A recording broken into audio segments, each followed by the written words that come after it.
Hello, my name is John Wyatt, and this is a short talk about the forthcoming bill that's going to be debated in the House of Commons on the 29th of November. The bill has a rather strange, convoluted title. It's called the Terminally Ill Adults End of Life Bill.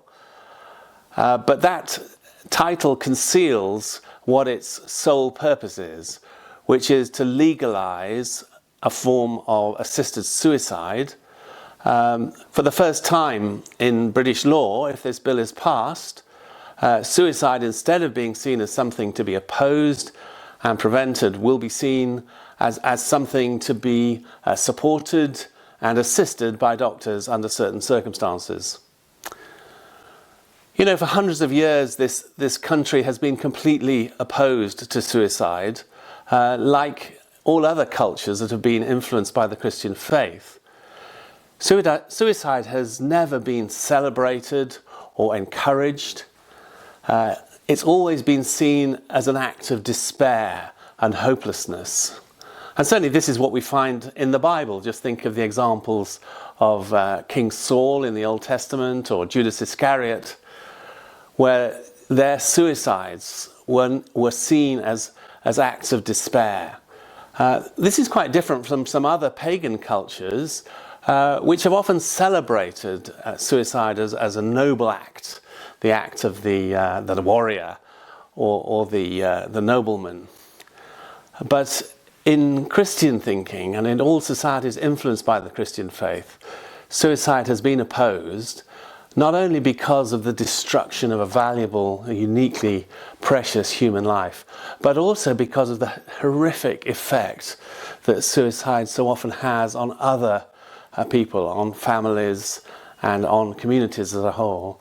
And that's why as a community we put enormous resources into trying to prevent suicide. Every doctor, healthcare professional, every social worker, every policeman, everyone working in emergency services, we're all trained in the importance of recognising someone at risk of suicide, and we regard it as a medical emergency to prevent the destruction of a human life. But now what is being proposed by this bill is that in fact suicide should be divided into two categories.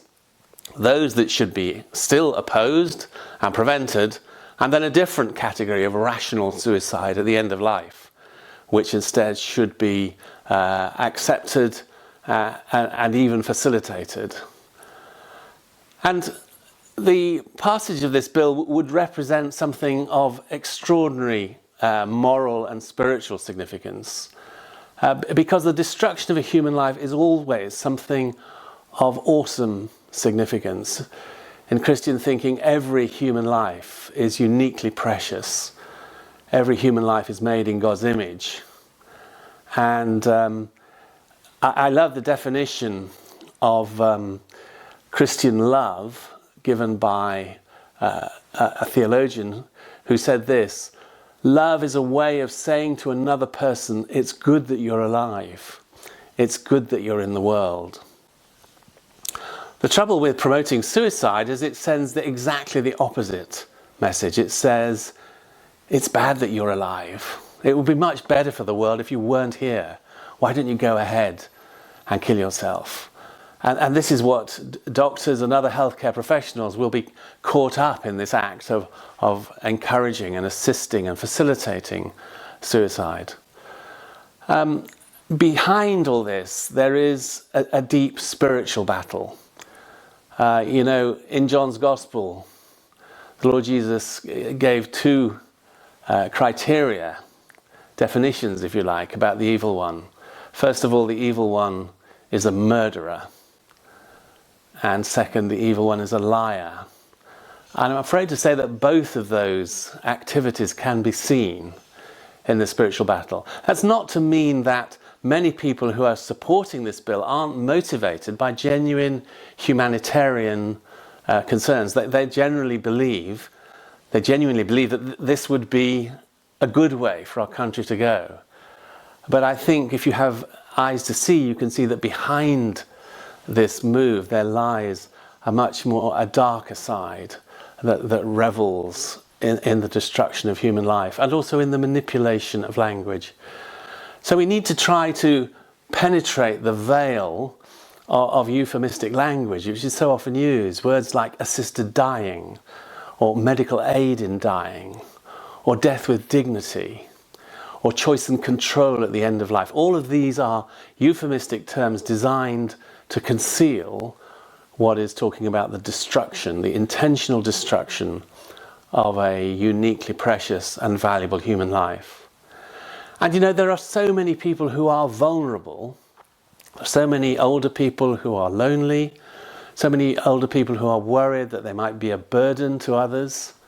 In studies in other countries, this sensation of feeling a burden on other people is one of the main motivations that leads people to want to end their lives.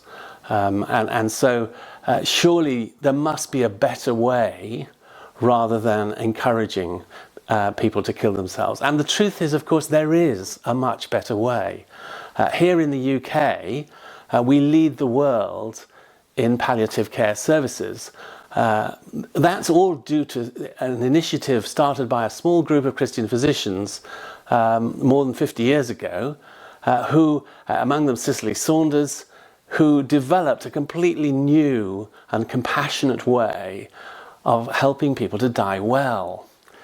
And what she showed that was with optimal care and assessing all the different aspects of a person's care needs, it was possible to help people at the end of life die in peace, and indeed that the end of life could be transformed into a strange kind of opportunity. There were opportunities of dying well.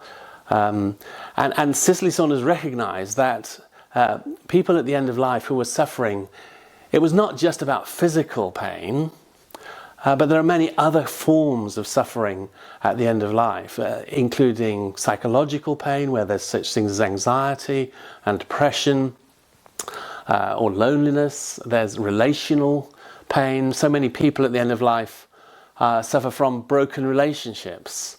And these often haunt them as they come to the end of their lives. And then there's spiritual or existential pain, where people may be traumatized by guilt from previous actions, or else maybe by a feeling of meaninglessness and purposelessness. And what Cicely Saunders demonstrated was that if you address all four kinds of pain, physical, psychological, relational and spiritual, then dying could be transformed into something that was even life-enhancing. And of course the trouble with assisted suicide is it just says you don't need to go through any of that, just kill yourself, get out of it. And what we want to say is there is a better way.